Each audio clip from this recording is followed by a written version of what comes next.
Welcome back to CK Masterclass. Today we are continuing activity or all activity of Unit 2 History Grade 12 Masterclass. Kun CK Masterclass History kutaa 12 Masterclass dha.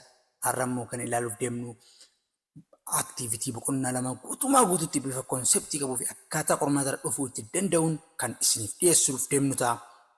So share, subscribe gochuudhaan gargaaraan isin jedha. Let us jump into our tutorial. Karaa tutorialii keenyatti haa dabarru. Tutorialiin keenya activitiin jalqabaa gaafin jalqabaa maal jedha? Discussing in the group is the impact of illegitimate trade. Illegitimate trade. The impact, look. Dhiibbaan daldala seeraan alaa Afrikaa irra geessaa jiru yookaan geessaa ture kan jiru something ture maali kan jedhu ilaallachuudha. The most important illegitimate African trade kan jennu by the way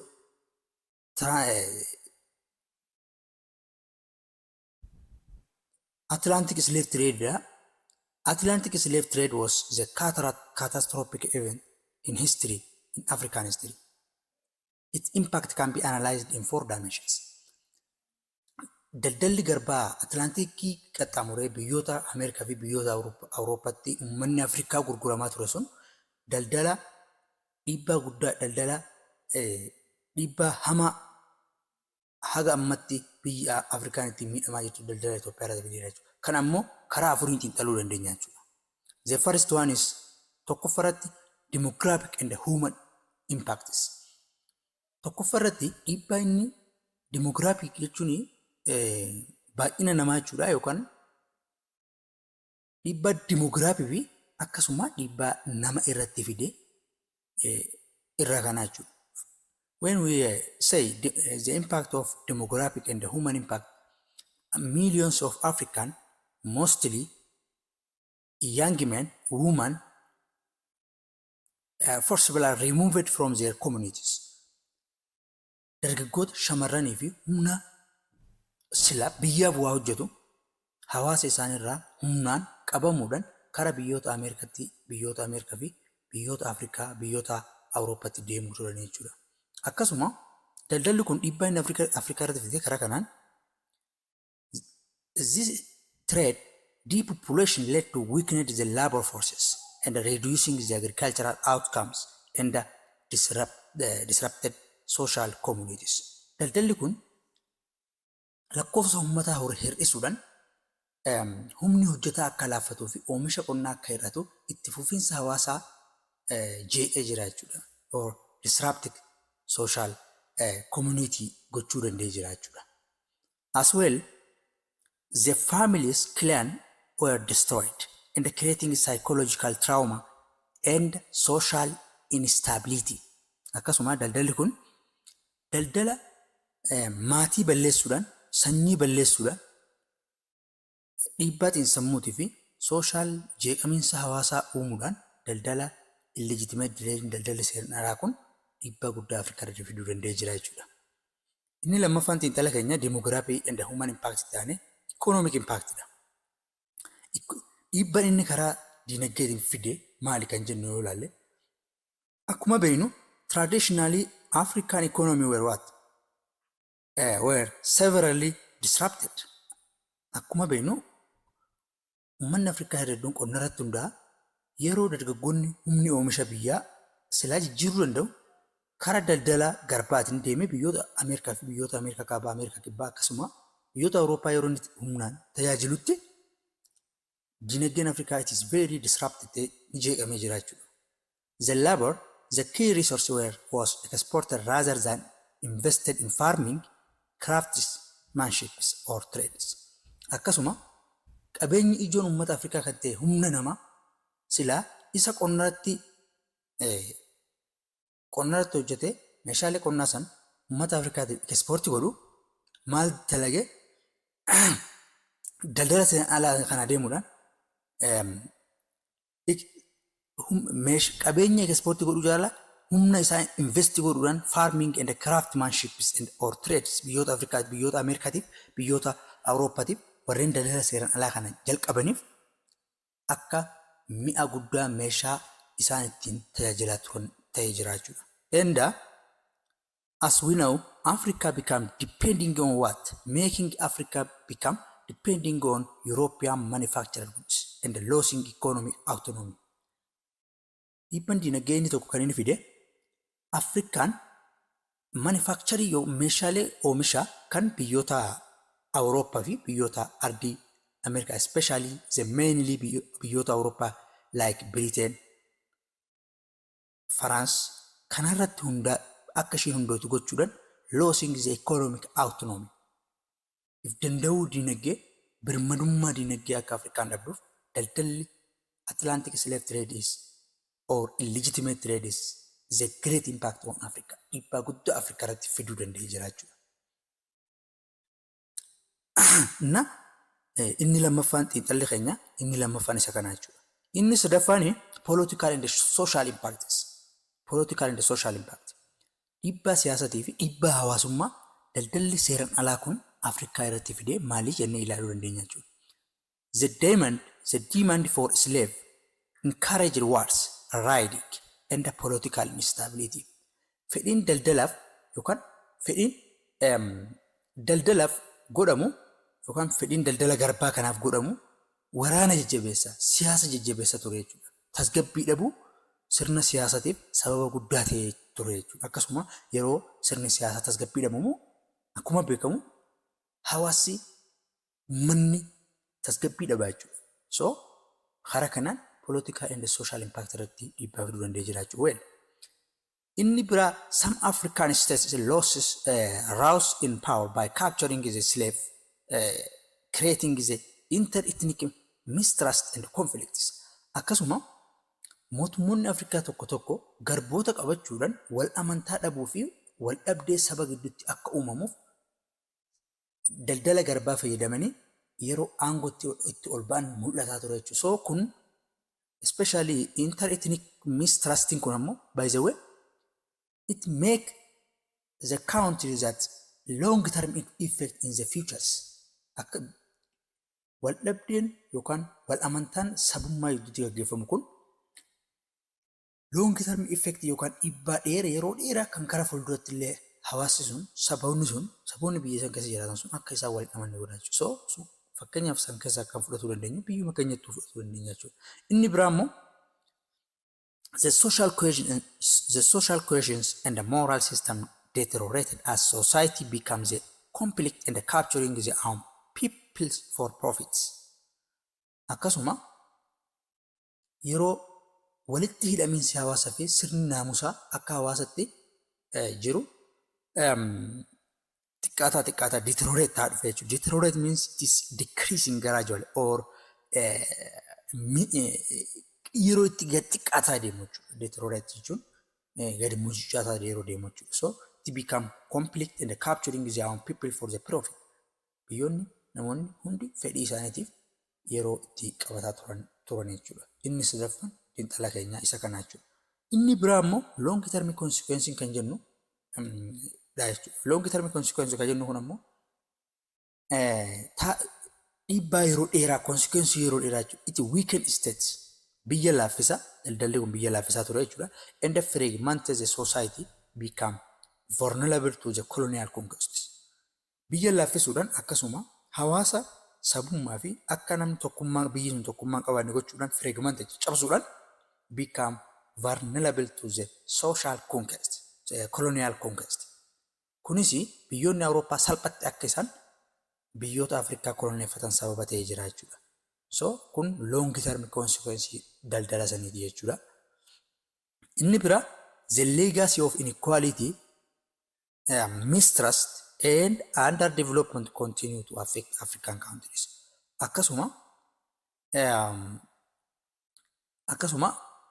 dhaala walqixxummaa dhabuudhaan wal amantaa hawaasa jidduu jiru dhabamuudhaan akkasuma guddinni gadhaanan biyyoota Afrikaa keessatti akka galmaa'uuf undeveloped continues to affect African countries.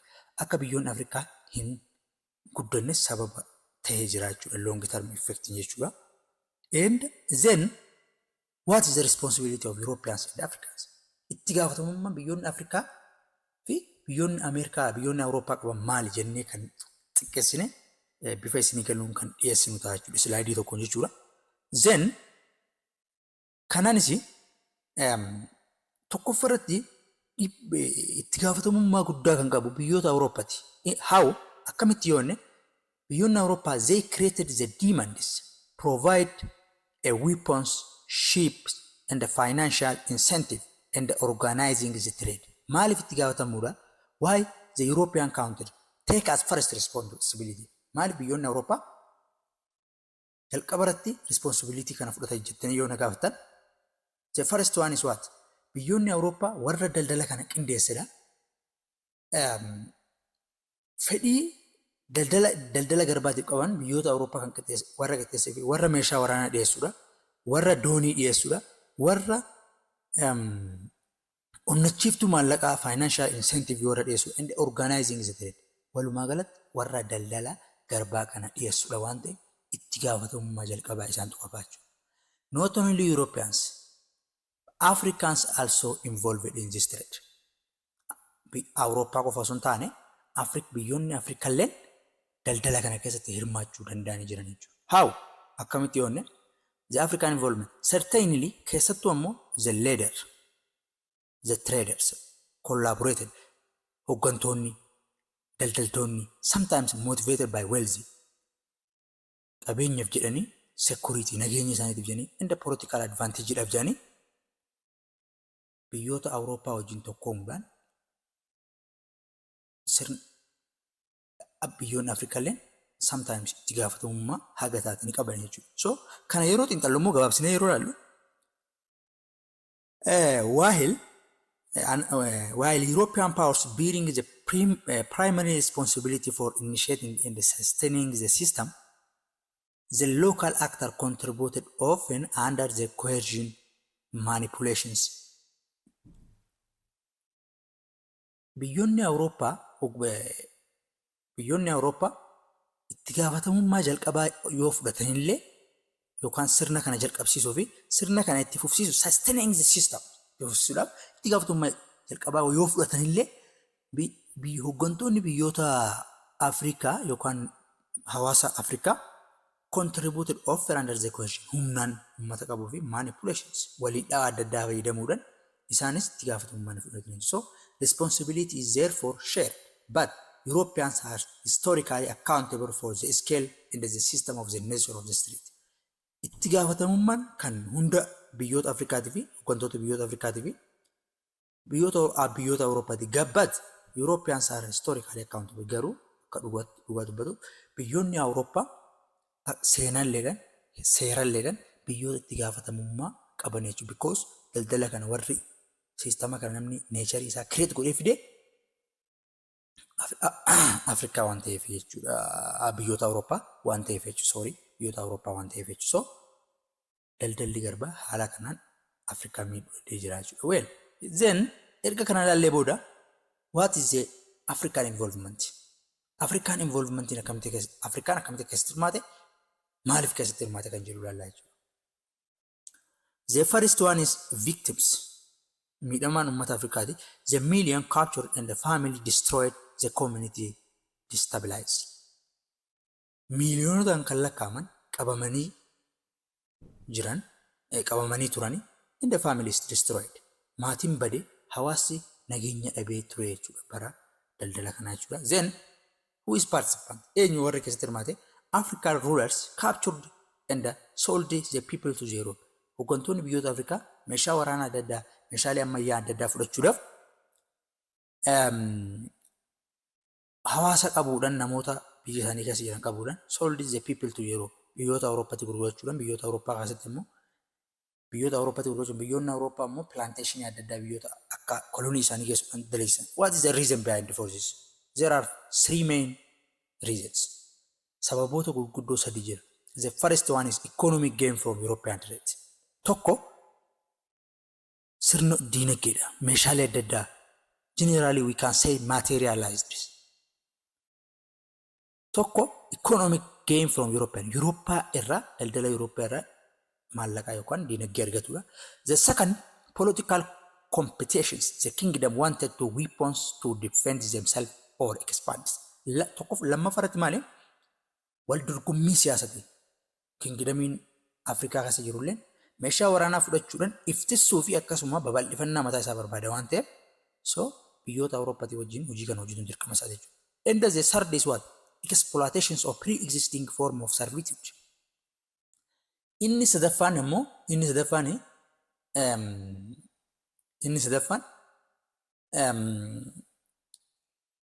saamicha biyyoota Afrikaa keessa jiru kan akka servitude jechuun namni tokko meeshaa lafa qonnaa tokko siqotee lafa qonnaa siqote kana meeshaa waaqollee kannitee fi yookaan immoo midhaan waaqollee kannitee fi haga irra guddaa fudhachuu jechuudha.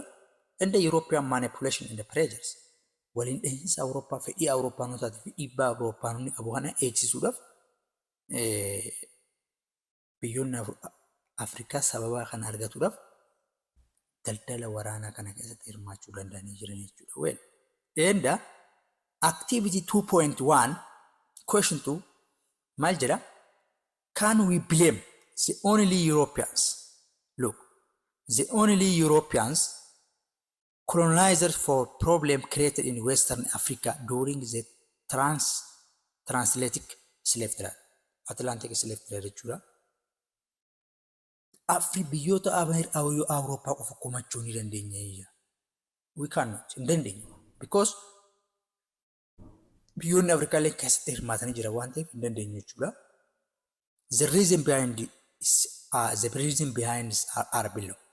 Sababoonni nuti Awurooppaa qofa komachuu hin dandeenyeef kana. The first one is what? Historically contexts. Seenaa dhaabbanne yoo kan laallu ta'e hin dandeenyu jechuudha. Maaliifi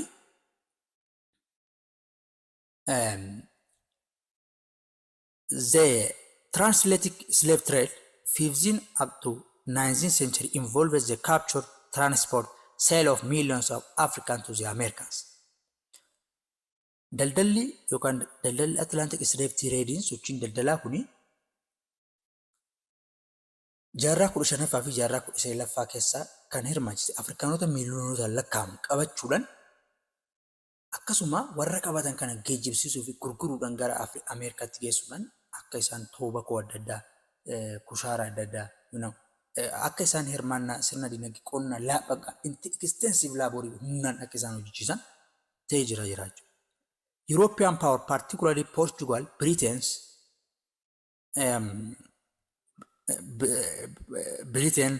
France, Spain, and the Netherlands organizing and control the trade. Akkasuma Afrikaanonni miiliyoonota lakkaa'aman kan erga qabatanii booda biyyoonni Awurooppaa kanneen akka Britain, Faransaay, Spain fi Netherland daldala kana qindeessuudhaan akkasuma daldala kana to'achuu danda'anii jiran jechuudha. So yeroo historically ilaalle Awurooppaa qofti keessatti hirmaachuu hin dandeessu. Because biyyoonni Afrikaa hooggantoonni biyyoota Afrikaa illee keessatti hirmaatanii jiran waan ta'eef sana immoo akka armaan gadii kanatti ilaalla. But biyyoonni Awurooppaa itti gaafatamummaa guddaa qaban. Kan ammoo asitti ni ilaalla. Tokko the European roles gahee biyyoota Awurooppaa primary drivers of the trade. Daldala kana namni jalqaba qindeesse biyyoota Awurooppaati. So itti gaafatamummaa jalqabaa isaantu fudhataa jiru. European created the demand for slave in plantations in America and the Caribbean. Awurooppaanonni fedhii daldala garbaatiif qaban kana qindeessuudhaan dhaabbilee biqiltuu Ameerikaa fi Kaaribiyaan keessatti argaman akka isaan uummanni kun hojjetuuf fedhii daldala garbaa kana qaban turan jechuudha. Inda organizationin eenyutu hundeessee yoo inni immoo European supplied ships, financing, weapons, and the trading post along the coasts. Akkasuma biyyoonni Awurooppaa doonii geejjibaa dhiyeessuudhaan, faayinaansiin maallaqaa dhiyeessuudhaan, akkasuma meeshaalee waraanaa dhiyeessuudhaa fi akkasuma trading post along the coasts.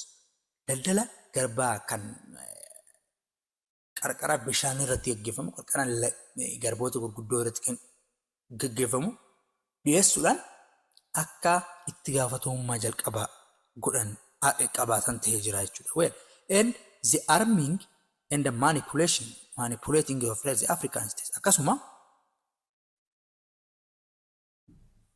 mootummaa Afrikaa hidhachiisuu fi to'achuudhaan European trade encouraging the wars among the African kingdom.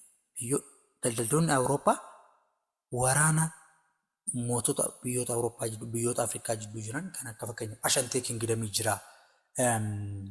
So kanneen kana fakkaatan kan akka Sooluu kingdom, Madinka. Yeah, there are many African kingdoms that existing during the times, but the African trader providing the encouraging the wars by what? By supplying the war, by supplying the war weapons, meeshaalee waraanaa dhiyeessuudhaan, by providing guns to exchanging for captive. Biyyoonni Awurooppaa, daldaltoonni biyyoota Awurooppaa meeshaa kana hin dhiyeessanii fi yookaan meeshaa waraanaa qawwee hin dhiyeessanii fi sanboodee fi daldaltoota garban fudhatanii jechuudha. So karaa kanaan itti gaafatamummaa guddaa fudhachuu danda'anii jechuudha. Profiting from the system. Bu'aa irraa argatuuf hawaasa humnaan qabuufa. European gained the enormous wealth which is fueled their industrial and colonial expansions. Biyyoonni Awurooppaa bu'aa daldala qabeenya waliigalaa hedduu guddaa irraa argachuu danda'anii jechuudha. Sirnicha irraa bu'aa argachuun Awurooppaan qabeenya guddaa irraa argate ta'uu danda'ee jira jechuudha. Kunis which fueled their industrial and colonial expansions. Kunis ammoo babal'ina industirii fi koloneeffannaa isaaniitiif bobaa kan ta'e jechuudha. Fuel jechuun by the way bobaa jechuudha. So salphumatti akka isaan guddina addaa galmeessan ta'uu danda'ee jira jechuudha. So karaa kanaan biyyoonni Awurooppaa itti gaafatamummaa jalqabaa isaantu fudhataa jechuudha. Well, and African involvement. Afrikaan akkamitti itti gaafatamummaa mataa ishee fudhatuu dandeessire jennee yookaan ilaallu ta'e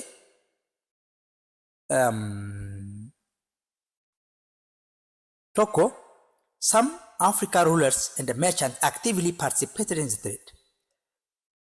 Daldaltoonni hooggantoonni biyyoota Afrikaa tokko tokkoo fi daldaltoonni biyyoota Afrikaa tokko tokko qixa sirriitiin keessatti hirmaataa turan jechuudha yookaan dadammaqiinsa guddaadhaan keessatti hirmaataa turan jechuudha.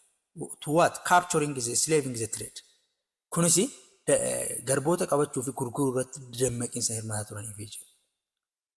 Why African involved in this trade? Afrikaanonni maaliif biyyoota daldala kana keessatti hirmaatan jennee kan ilaallu yoo ta'e wantoonni isaan kakaasan kan armaan gadii jechuudha. Tokko economic gain. Tokkoffaa irratti bu'aa dinagdee daldala kanarraa argamu ilaalanii jechuudha. Accessing to European goods like firearms, textiles, alcohols and luxury items. Biyyoonni Afrikaa, biyyoonni Ameerikaa, biyyoonni meeshaalee Awurooppaa kan akka qawwee, huccuu, alkoolii fi meeshaalee luxury goods jechuun meeshaalee qaqqaalii, meeshaalee hooggantoonni mootii adda addaa afaan itti fayyadamaa turanii biyyoota jaarotii adda addaatti fayyadaman kana mootummaa irraa argachuudhaaf dirqama daldala kana keessatti hirmaachuudhaaf dirqama isaanii tahaa ture jechuudha. So unless hin argatan turan jechuudha. Otherwise hin argatan. So tokkoffaa irratti sababni isaan hirmaataniif economic gainidha jechuudha. The second is what? Political advantage. Inni lammaffaan faayidaa siyaasaati.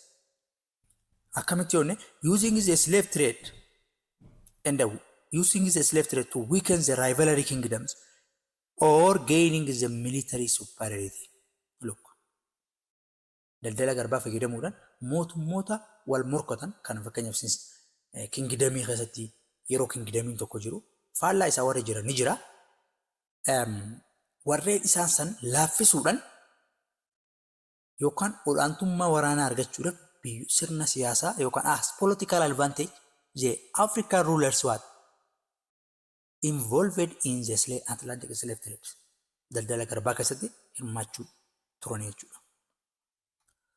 Asirraa kan hubannu akka waliigalatti generally we understanding what we analyzing some concepts. Asirratti ammoo nuti kan xiinxallu konseptiiwwan jara kana lamaan African involvement and European involvement fudhannee xiinxalaa gabaabsinee keenya jechuudha. Eenyutu itti gaafatamummaa qabaa kan jedhu akka nama tokkotti xiinxallee keenya jira jechuudha. The first one is European created controlled the system so bear the primary responsibilities. Biyyoonni Awurooppaa sirnicha kana uumuu fi kan to'atan waan ta'eef itti gaafatamummaa jalqabaa kan baatan jennee nuti yaadnu biyyoota Awurooppaati jechuudha. Biyyoonni Awurooppaa itti gaafatamummaa jalqabaa. And also African elites collaborated but often under the pressures and the incentive provided by Europeans. Akkasuma hooggantoonni yookaan elite jechuun baay'ee weemaa jechuudha nama dhiibbaa uumuu danda'u, nama amantis ta'uu danda'a, nama siyaasas ta'uu danda'a, nama hoogganaa biyyas ta'uu danda'a, nama kamuu fakkeenyaaf tujjaaras ta'uu danda'a, nama biyya tokko keessatti dhiibbaa guddaa uumuu danda'u elite jaamaa jechuudha. Afrikaan elite illee tumsa biyyoota Awurooppaa kana ta'uudhaan yeroo baay'ee garuu dhiibbaa fi onnachiiftuu warra Awurooppaatiin kennamu jalatti waan gurmaaniif isaanis haga taatetti gaafatamummaa fudhatan garuu primary responsibility Europeans has taken. And therefore, historically inaccurate the blaming of African entirely, but their role of contributing to the scale of the problems.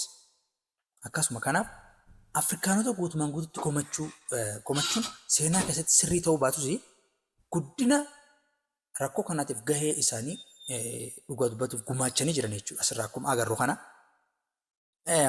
The problems in Western Africa largely caused by European exploitations, but the African participations under the manipulations or self-interest also plays a role. Look, rakkoon dhiha Afrikaa keessatti mudate ture sun baay'inaan kan uumame Awurooppaatti yoo ta'ellee biyyoota Awurooppaatti yoo ta'ellee Awurooppaan exploitation yoo ta'ellee hirmaannaan Afrikaa but the participations of Africa jechuudha to'annoo fi dantaa ofii jalattis gahee guddaa miidhama Afrikaa yookaan taatee Western Afrikaa irratti teessaniif gumaachee jira jechuudha. Well, so the shared responsibility exists with European as the main instigators. So itti gaafatamummaa waloo isaan lamaanitu jira jechuudha. Itti gaafatamummaa waliiniti kan jiru yoo ta'u Awurooppaanonni ka'umsa ijoo ta'anii turanii jechuudha. Well, so kun CK master classidha. Party 2 itti qaxalla. Galatoomaa isin jaaladha. Subscribe gochuudhaan nu gargaaran isin jira. Jabaadha.